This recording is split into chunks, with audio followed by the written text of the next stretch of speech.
Good evening, everybody. We've got another Husky game on the docket this week, and it's kind of like last week, but a little bit more extreme.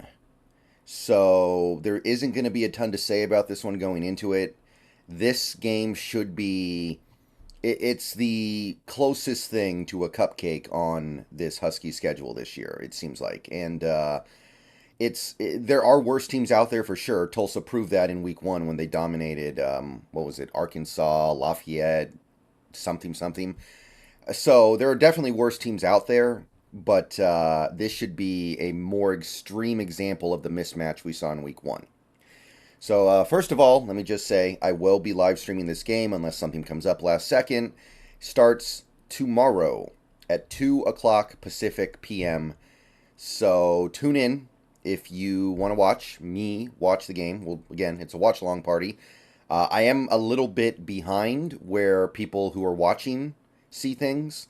My cable is just a little bit slower than other people's. I don't know. And there's also the delay of YouTube, but we generally have a lot of fun. Last week we got 50 to 60 people in there pretty consistently.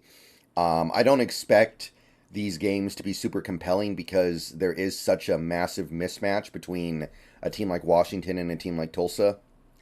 So obviously, when we get to some of the Pac-12 games and we play teams like Oregon, things are going to the interest level is going to pick up significantly. But if you want to come hang out for about 3.5 hours tomorrow afternoon, definitely make your way over. I'll be putting the stream placeholder up later tonight, and it'll go live sometime around 2 p.m. tomorrow.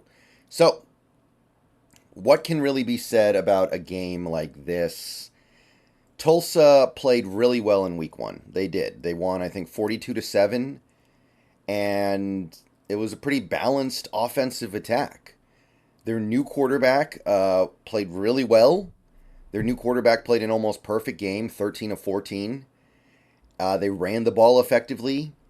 They played much better than they looked at any point last season because Tulsa last year, I'll say this for them. They did a pretty good job of not getting blown out. They hung around in games against good teams.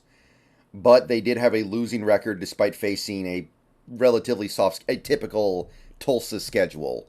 They still went, I think, 5-7 and didn't really win any statement games. They hung around against a couple of ranked teams. They didn't get completely plastered, but they didn't really have that trademark win. So I'll say this. It seems like they might be better this year with the way the offense played in that first game. It's notable. But our defense, even in its current state, even with it not looking great last week, it did end up holding Boise State to, what was it, 19 points? And Boise State should be better than Tulsa, right? It would be very weird if Tulsa leapfrogged to the point where they were actually better than a team like Boise State. Now, we're going to have to see what kind of season Boise State has. They may end up having a terrible year this year, but this should be much more of a cupcake than the Boise State game. So winning and losing is kind of off the table. Even if you lose this game, it's a Montana-sized disaster. It is one of the worst losses in program history. It is time to fire somebody or swap out personnel or something. It is DEFCON 1. I think that's how it works, right? It's DEFCON 1 is the bad one. So it's not really about that. It's about winning decisively. It's about winning by 4 or 5 touchdowns. It's about the defense, which had mixed results last week, improving. And this offense is going to actually make you work a little bit for it, it looks like. So if they do improve, that's a good sign. I will take that as a positive sign going into the better teams on this schedule. Next week is Michigan State, and then you start the Pac-12 schedule. So the defense playing well in this game would be meaningful. I don't know if there's anything our offense can do in this game that'll really move the needle. This offense should put up 50 plus on Tulsa. And I know they played pretty well last week against Arkansas Lafayette thingamajig. So they did play well last week. 42-7 is I mean, you played well on both sides of the ball, obviously, but this should be the kind of game where you score a touchdown basically every time you touch the ball. Last week, it was a rough start. You had a couple of bad drives to start the game, and it was a little understandable because it was the first quarter of the season, and you were a little bit. It was a little bit bumpy. It was not clean at all times, but you came alive eventually. So slow starts cannot become a thing. If you start slow against other teams that we're going to play later this season, they will make you pay. Tulsa can't really make you pay. We can start slow and still win by 30, 40 points, but slow starts cannot become the thing. The thing that it needs to be from last week is quite simply it was the first game of the year and you came out believing your own press a little bit and you needed to get smacked a little bit after that first quarter to get things going. So if that becomes the narrative after this game, then everything's cool. But if the narrative becomes this team sleepwalks through the first quarter, then I'm going to be concerned about our long-term prospects once we start this Pac-12 schedule. So that's the main thing I think to keep an eye on as this game kicks off. Because again, thinking about losing this game, like if you as a Huskies fan or coach or player have any thought in your mind of losing this game, you've already kind of lost, right? Because at that point, you're basically saying you don't think the team is that good if you think that's a realistic possibility. Like you think your team is just, again, headed for that complete disaster. So that's really all I can say about this one, guys. This is the softest game on the schedule. This is the game you schedule so you have a chance to put up 70-plus points in a game.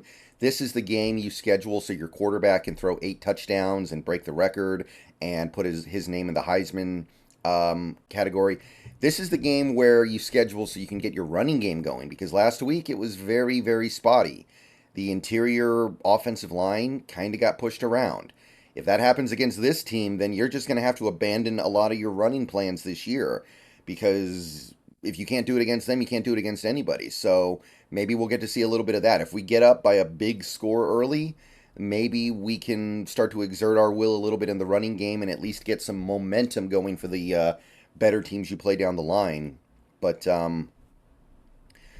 I don't really know what to say about it, except you should be able to do whatever you want to do. The difference in athletes that you have versus what Tulsa has should carry the day by itself. And then you have the fact that this is actually a good, credible Huskies team with a great offense, great receivers. Should be able to win the game by somewhere around 35 points, I would say. That's what I would expect. And, yeah, no real concern about anything else. So see you guys later on. Going to be a video tomorrow morning, and then we're going to do the Huskies stream. Hope to see you guys at that stream. Again, I'm not anticipating a high-stress game, so it'll just be a chill 3.5 hours of talking about stuff. I know a lot of people are going to want to be there to talk about Seahawks stuff, so we'll definitely do some of that. See you guys later. Bow down to Washington. Let's get win number 2, and let's get this season on the right track going into the better teams we're about to play, because the week 1 went well. We bumped up to number 8. We are bumped up to number 8 already, but it's going to be hard to make any ground up anytime soon, so let's just do everything we can to keep pushing up the ranks.